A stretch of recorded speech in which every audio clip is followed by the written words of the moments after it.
There's a very unknown side to codependence. Most people are fully aware of the typical, what's called the disempowered codependent, who is, very needy and clingy and is a people pleaser and can't say no, tends to get run over in relationships and is the uber nice person who ends up suffering, feeling abandoned and neglected and misunderstood and taken advantage of other people.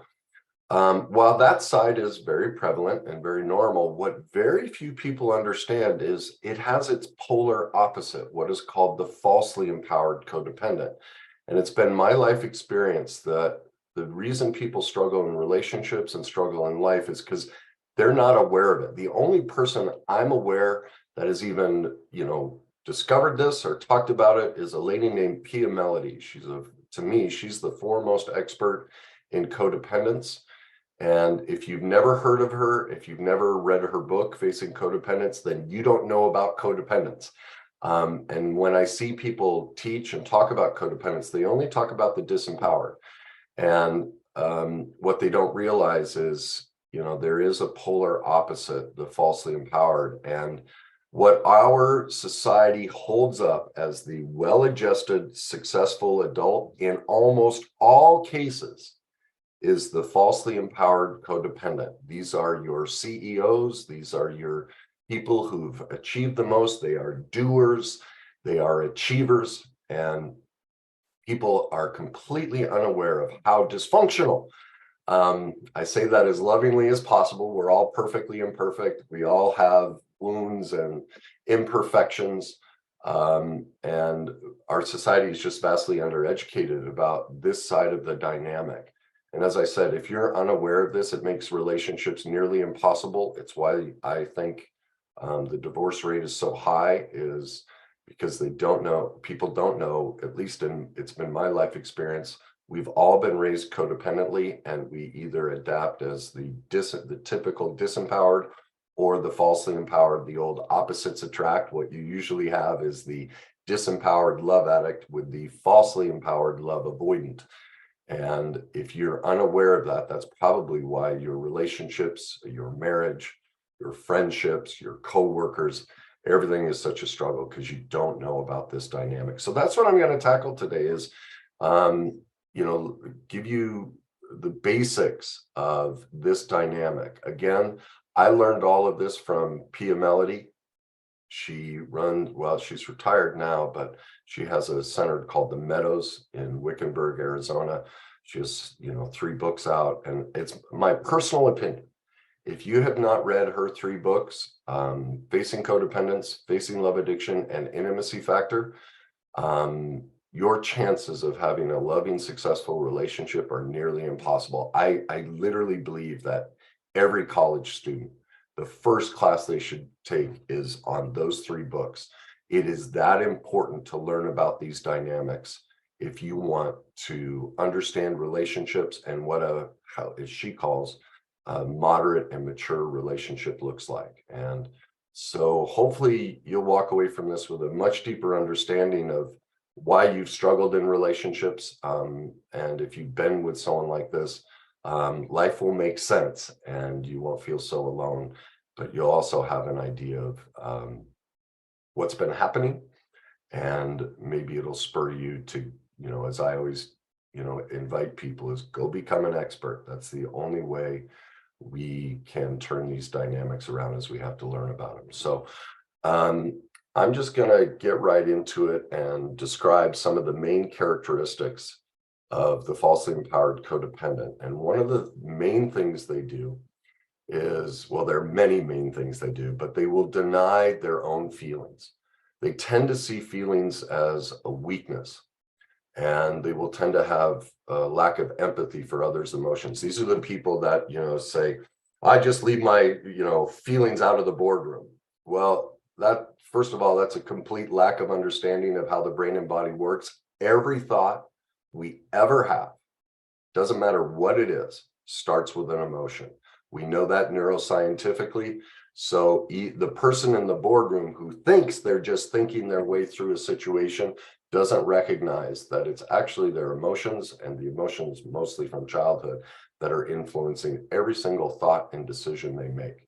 And so, but because, the typical stoic male, and now we're training women to become this way as we push this new message to women to go be a boss babe, they're becoming men. And so they're very detached emotionally. Like, though, if you read the books about how to become a boss babe, they're training women to shut off their emotions and become, a falsely empowered codependent. That's the new model we're teaching women, is to create a falsely empowered codependent. All right. So the reason they lack this empathy for others' emotions, and their inability to express emotions or minimize the value of emotions, is because they're so invested in achieving what's called other or outside esteem. They need approval and validation from others. And this is why their careers and the successful people, it's why it's so important to them, and they work 80 hours a week and they strive so much, is underneath all of this is very low self-esteem and very high shame.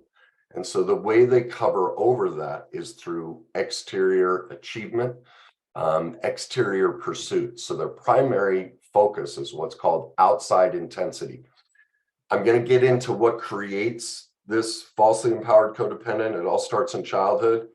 But emotion and connecting intellectually, spiritually, sexually, emotionally is too scary for them.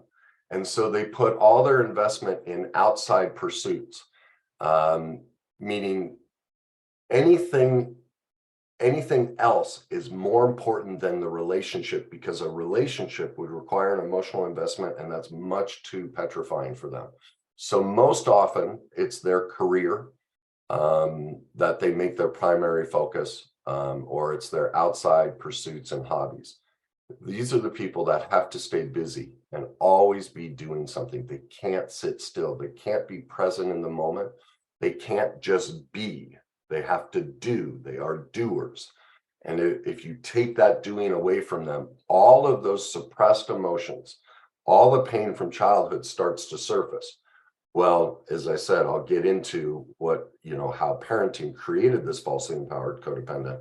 And since that parenting style was so suffocating and debilitating, it's overwhelming to them. So they're constantly trying to avoid emotions within themselves, even connecting to themselves emotionally and connecting to others. And a wonderful way to do that is through pursuing outside achievement, outside validation. Now, the way men primarily avoid this intimacy and connection is through their work, through their hobbies. They will tend to have sexual affairs. They will tend to be addicted. And here's the thing about addiction, is most people just think alcohol, drugs, porn, like the typical type of addictions. But our society condones tons of addictions that aren't healthy for us. You're seeing a massive rise in animals. Like, animals are great, but people are addicted to their animals. Their primary relationship is with their animals because they can't connect to another human being. It's too scary.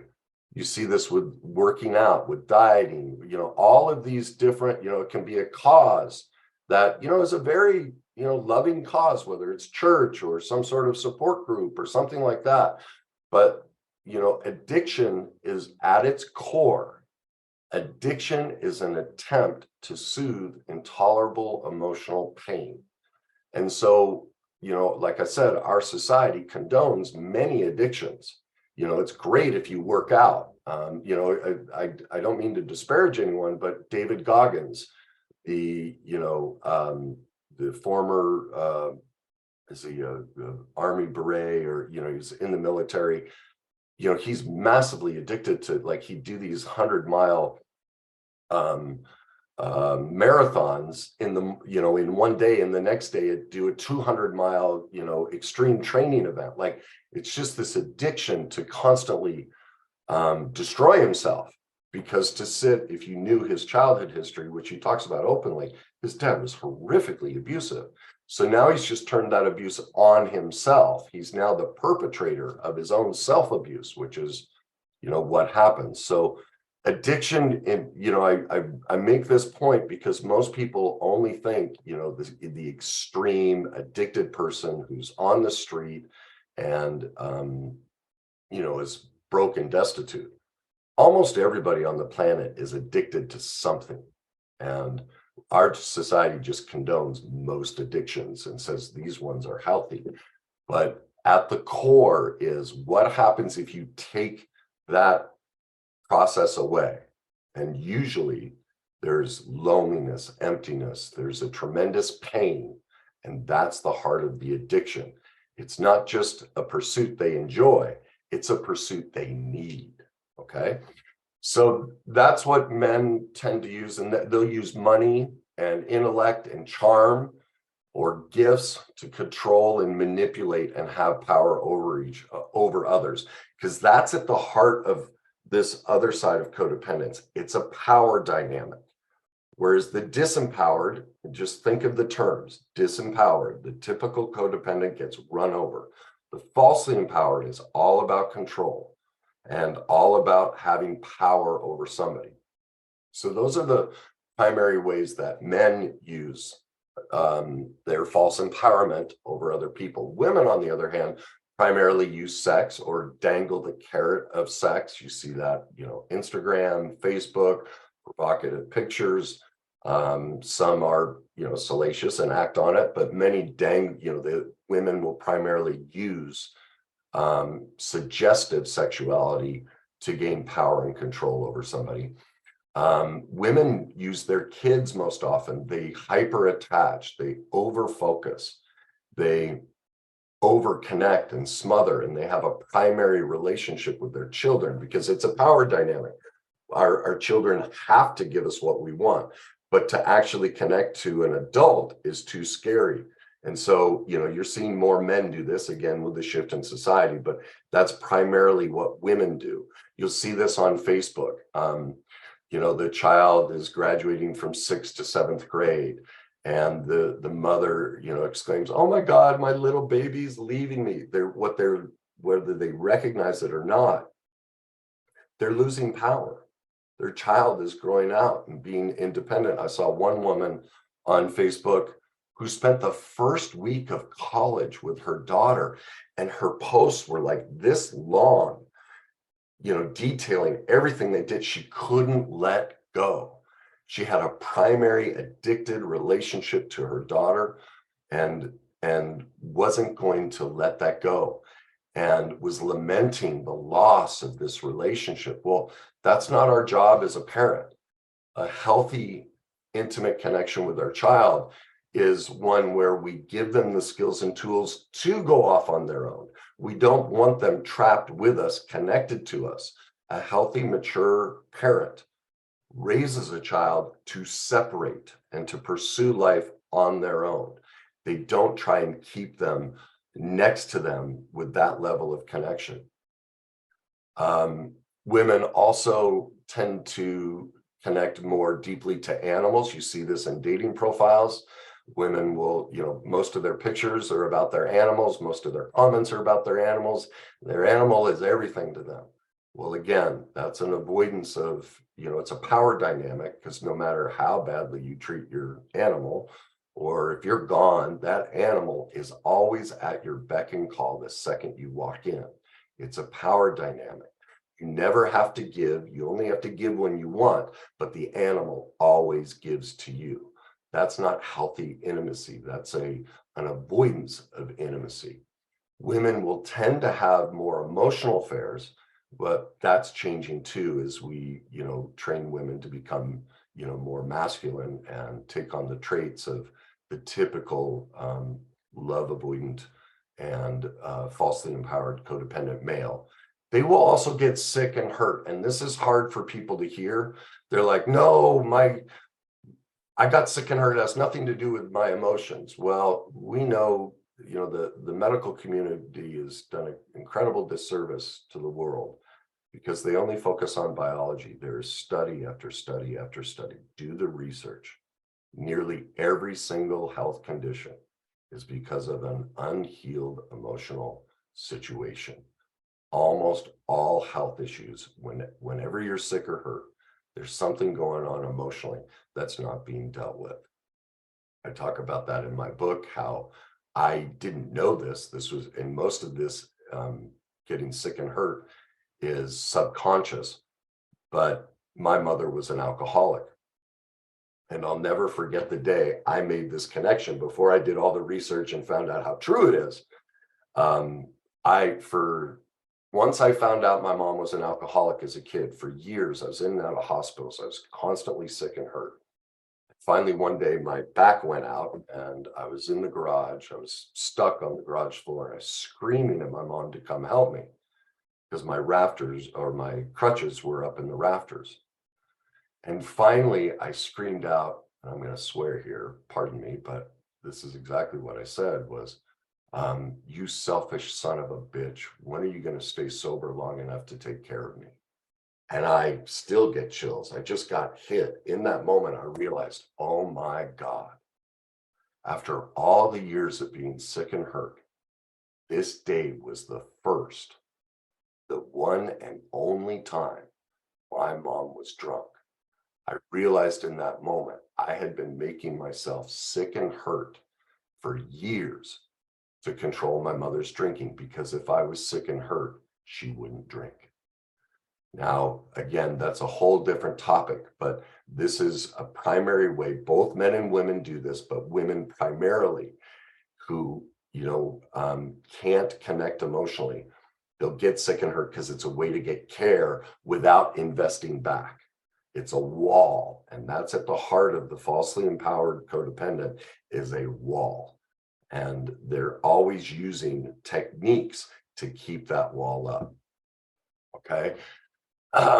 Again, with women, like I said, they'll tend to have more emotional affairs, but now you're seeing, they're much more invested in outside interests, outside hobbies, and both men and women, falsely empowered, tend to label, judge, and criticize others, or they're just indifferent and authoritative. This is the man or woman who can leave a relationship like that. It's over and they're just done. They're just like, yeah, I'm done with it. And people are like, aren't you upset? No, I'm over it. Because they were never in it. That's why it's so easy for them to leave a relationship and not be affected by it. They're indifferent. They will also use rage and anger as a means to control people. They can be highly explosive. So there can be the kind of stoic, indifferent, you're upset and they're just kind of bland and blank, or the polar opposite of where, they're complaining and angry about everything. All right. So the common thread with both of, this type of male and female dynamic, these types of codependents, is they're trying to control and shape others' thoughts, feelings, and actions.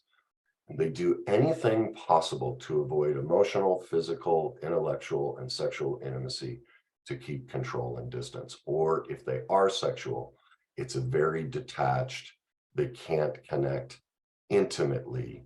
They use it as a vice, not as a way to create love and connection. Again, they tend to have addictions. And as I said, addictions, you're working 80, 90 hours a week, that's an addiction. That's not a passion. That's when there's that lack of balance, that's a lack of maturity and moderation. Now, do we all have periods where we're starting a business and it requires that? But these are the people that live this way all day, every day. And if they can't, work at that and pursue that outside esteem, outside achievement, they're miserable. And again, they're trying to avoid all the shame and pain and low self-esteem that's hidden under the surface of their doing and of their achieving. As I said, their addictions can be to their kids, it can be animals, it can be working out seemingly normal, healthy things that are condoned by our society. And again, this is all to hide their fear of intimacy and connection. They're also, as I said, get sick and hurt a lot to control and receive love and affection from others, but it also allows them to not have to give it. When you're sick and hurt, there's no expectation of you taking care of somebody or listening to them or being a part of their life. It's a one-way street. Now, what's so difficult about the falsely empowered codependent is they are almost impossible to treat because they believe they have everything together. They have the trappings of success. They have the car, they have the house, they have the 401k, the trophy husband or wife, the 2.3 kids, the dogs, like, they go on trips, they do all these great things. So again, our society condones this and isn't aware of this type of codependence. And so, their personal belief is, I don't have any issues at all. And any perceived problems are always because of other people. It couldn't be me because look, I have all of this outside achievement and outside esteem and outside intensity to validate that I'm okay. So they almost never admit they're wrong. And it can be virtually impossible to hold them accountable. They just shake it off. They're not interested. Again, they fall back on their trappings of success as validation that no, I'm good. And so whatever you're upset about, you're just overreacting. That's about you. This is wrong. And so, pardon me, there are a couple things involved here. One of the biggest reasons the falsely empowered can't receive help is because of what they went through in childhood. This is all childhood trauma based. So they were either spoiled, they were parentified, meaning maybe they were a latchkey kid or a single parent, and they had to take on the role of raising brothers and sisters or cooking and cleaning. They had to become an adult too soon. That's a power dynamic. Wow, I'm 7 years old. I'm 10 years old. I'm acting like mom or dad in the house. They couldn't stay a child. They had to become parentified. That's a power dynamic. Or they could have been smothered or enmeshed. Those were the mothers, the Facebook mothers that I mentioned earlier. And so what happens with these, the helicopter parent, the overly attached parent, the parent who spoils the child, the over love, the over smothering. What I want you to picture is this: an umbilical cord. And an umbilical cord is meant to feed the child nutrients. Well, in an enmeshed dynamic, a parentified, a spoiling dynamic that creates this falsely empowered codependent, flip it. Mom and or dad or both are sucking the emotional life out of the child for themselves. That's the mother who couldn't separate from her child as she went off to college. She was she was living her life vicariously through her child, over loving, over just smothering emotionally. And that's what creates this, because it creates two confusing things for the child. One, wow, my mom really loves me. My dad really loves me. I must be really special. But wait a minute, that's an awful lot of responsibility. And hidden underneath that is, if I have this much power, who's taking care of me? Nobody. And that's what's so scary for the falsely empowered codependent to get into reality and face these issues is they'd have to do two things. One, they'd have to be intimate. They'd have to be vulnerable. They'd have to be emotionally available. Well, look at what happened to them as a child when they were emotionally available. The life got sucked out of them. It destroyed them. They were pawns used for somebody else's benefit, which ultimately means they were horrifically abandoned. It's fascinating. I'll see people, talk about, they'll make comments on my videos and go, well, I know this kid and their childhood was perfect. They were spoiled. Our society thinks spoiling a child is love. That's exactly what creates a narcissist. It is not kind, it is not loving, but that's how distorted our society is on codependence and healthy parent-child relationships and relationships in general, is they don't realize, wait a minute, spoiling a child is about the parent. They want to overinflate the child's worth because then it's a mirror, a reflection of, I must be a great parent. It's a pure manipulation of the child and using the child for their own benefit. It is of no value to the child. Children need boundaries. They need consequences. They need to suffer through their mistakes so that as an adult, they have the skills and tools that they learn. It's much easier to experience the consequence of a bruised knee versus now you're out on your own and you sleep with somebody in the college dorm room because you didn't know how to say no or take care of yourself because mom and dad did everything for you. And now you have a child. Like a perfect example was I flew into Denver and they have this train that takes you between concourses. And there was this young boy, probably 5, 6 years old. And the train starts to move and he lets go of the handrail and he's like, kind of surfing. He's gonna, wow, I'm gonna test this out. This is kind of fun. And his mother just freaked out, just screamed, grabbed him, no, like panic, pure terror, grabbed him, startled him, made him grab the rail again. What that was is a mother's fear of if something happens to him, it projects onto me. And instead of allowing, this is a wonderful opportunity for a 5-year-old to recognize, because when those trains stop, it's jarring. The kid most likely would fall down. What's the worst thing that could happen? He'd bruise his bottom, he'd bruise his knee. He'd kind of go, oh, and mom could then go, so what did you learn today? Well, maybe I need to hold on. See, that's the parent who smothers and enmeshes. They don't let a child experiences the consequences of life when they're just bruised knees. They need to suck that emotional life out of the child because of mom was afraid. That was mom's fear because mom was probably hyper controlled in the exact same way. So she's just doing what she was taught. She's not intentionally being a mother that's creating a falsely empowered codependent. We don't teach these things, but that's how simple it happens. For me, I'll never forget walking into the store at I was 6 years old. I can still see right where we were in the parking lot. My mom's holding my hand and she looks down at me and she says, Kenny, I take you for granted. Now, I didn't know what being taken for granted meant, but I remember the feeling, the overwhelming responsibility of, wow, my mom overvalues me. And I have a tremendous responsibility to keep my mom happy. It was devastating to me. That's how simple these dynamics get created.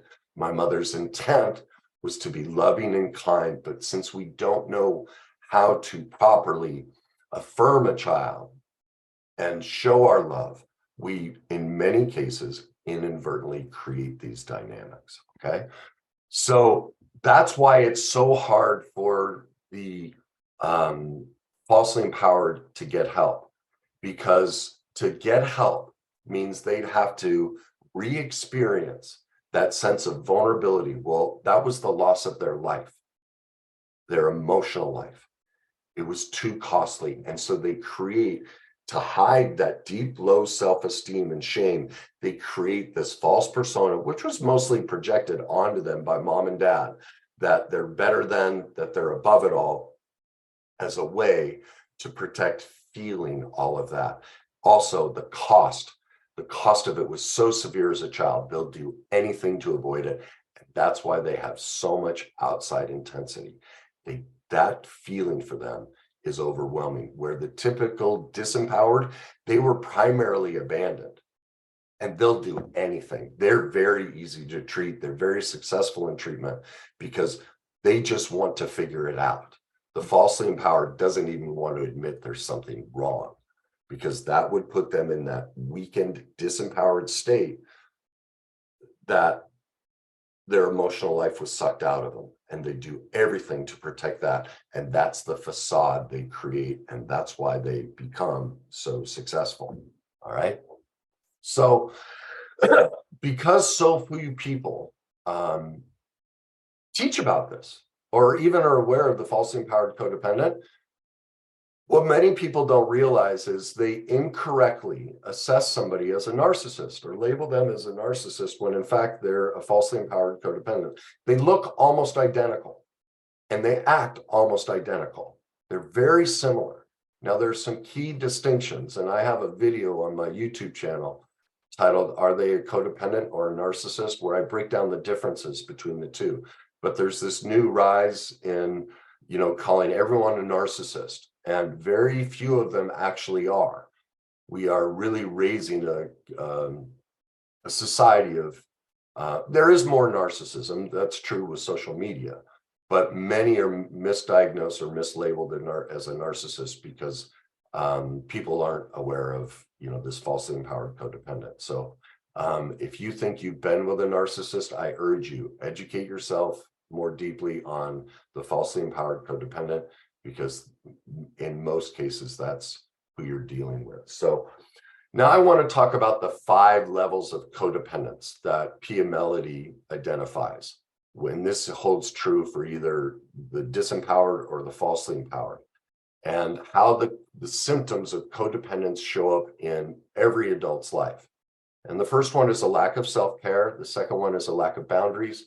The third one is being out of touch with reality. The fourth is a lack of self-care. And finally, lacking maturity and moderation. So now I'm going to go through all 5 of these and share a little bit of what it looks like from the falsely empowered codependent side. How do they express a lack of self-love, boundaries, being out of reality, and lack of self-care, and a lack of maturity and moderation? When it comes to the self-love, they developed, as I said earlier, the other or outer esteem. They believe their value comes from the admiration from others and the adulation derived from their achievement and from their outside intensity, their outside pursuits. The achievement and the presentation of being confident, the presentation of being successful, the presentation of achieving and succeeding is a complete smokescreen to hide their deep shame and their lack of inherent worth. They will tend to see them, and you'll see this where they will directly say they're better than others, but their attitude and persona and their demeanor directly communicates that they see themselves as better than others. They can tend to be arrogant and grandiose, or caught in the delusion of perfectionism and the delusion that they are flawlessly good. Now, you definitely see this, a sure sign of a falsely empowered codependent is a perfectionist. That's the deep underlying sense of shame and low self-worth, because their value is determined by your perception of whether they did this perfectly. And that's a complete lack of an ability to have grace and love that, look, we're human, we're limited, we're perfectly imperfect, every single one of us on a daily basis makes mistakes. We are wrong. We do things to hurt others. And for the falsely empowered, they can't let that in, because they have to project that, oh no, I have it all figured out. Well, if a person is living in that false ideal, that's being out of touch with truth and reality. But true self-love, true self-esteem is also the ability to recognize, I don't have self-esteem today. I don't like who I am. I feel really small and insignificant. That is a healthy marker of self-esteem. It's a recognition of the need for spirituality in our life, that, we are limited and we can't figure everything out and we don't always have the solution. Well, that's almost impossible for the falsely empowered to admit. And so the inability to admit that we're human, that we're limited, that we make mistakes, that at times we are all cruel, is an inability to love the self. It's a complete lack of recognition for the complete self. It's a banishment.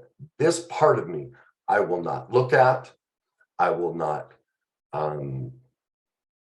accept, I will hide from the world, and even worse, hide from myself. Number two, a lack of boundaries. The falsely empowered are what's called anti-dependent or invulnerable. They rarely ask for help or admit to needing help. The falsely empowered tend to say no as a power play, whereas the disempowered can't say no. The falsely empowered says no a lot, but it's to seek power or to seek retribution. Their conscious and unconscious goal is always to gain power and control and to keep themselves safe. That's why they are boundaryless. They are walled off, and that you can't get in, you can't get close. That's not a boundary, that's a wall. Intimacy is not possible when a wall is present. And that's why they can be judgmental, critical, defensive, dismissive. They will often withhold information. That's one way to, because see, if I don't share information, you don't know what I'm really thinking and feeling. It's a great protection mechanism. And then, they can hide behind, well, I didn't lie, but withholding of information is a lie. If you know the information and you choose not to share it at a direct request, especially from an intimate partner, you are lying. You're hiding behind a wall, and intimacy is not possible when walls are present. So they are walled in and walled off, and they avoid intimacy by not allowing themselves to be known. Now, one of the biggest ways this shows up for the falsely empowered is how they are out of touch with reality. They are not in truth about how dysfunctional they are. Again, they think they are hyper successful, hyper achiever. They are the antithesis of dysfunctional. That detachment from truth and reality is almost scary at how out of reality they are. They are unconscious to their behavior and to their dysfunction and their perfect imperfections. They're deceiving themselves about who they are. The falsely empowered don't know or don't share their truth about what they think, feel, and believe, but they believe they do. And even if you hold it up to them, how they're deceiving you or they are false and incorrect about whatever they said, they will refuse to admit that truth. They will not live in truth. And they will say that they are very honest people and very open people, when in fact they are not, and they can't see or admit that truth, at how closed off, shut down, detached, authoritative, controlling, and hurt and broken they are. They leave out details, they avoid discussion or arguments, and they guard against letting others know them.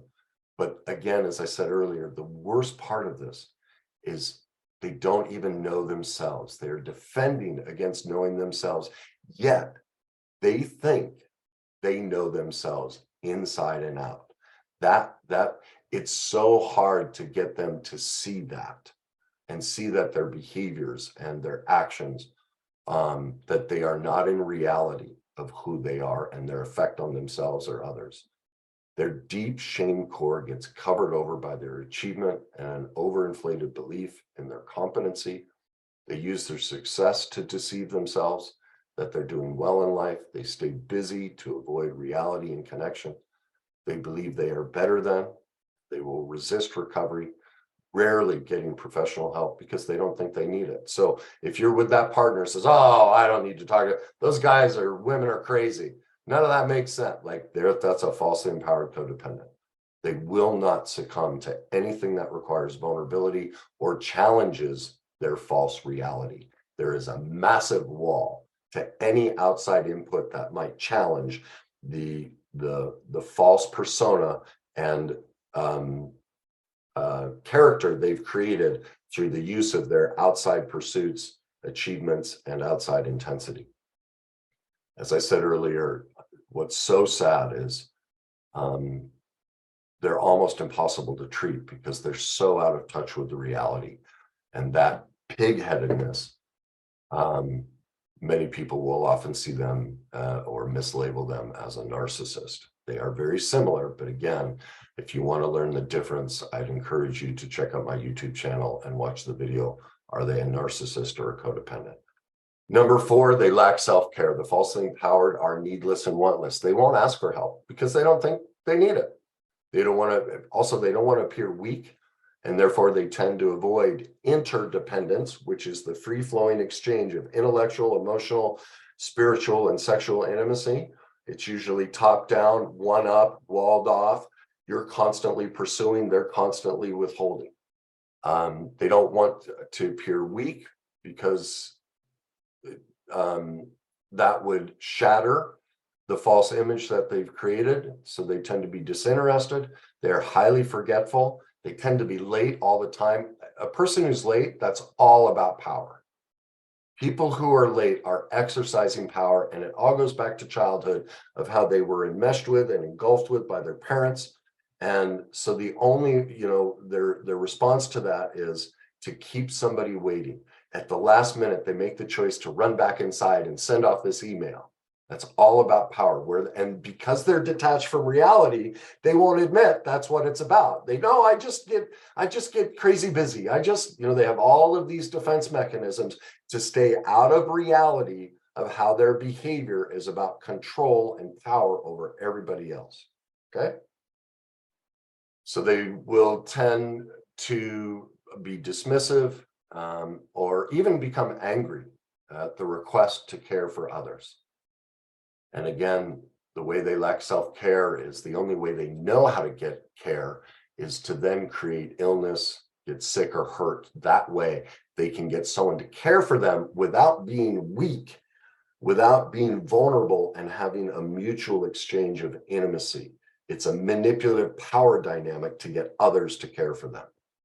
Finally, they lack maturity and moderation. The falsely empowered are overly mature. They are rigid. They are perfectionistic, obsessive, stubborn, and controlling. They are doers. They can't sit still and can't moderate their work-life balance. Addiction is also very common because addiction is a stunted emotional growth. And that's why it's a lack of maturity and moderation. And again, they use health issues as a way of controlling others.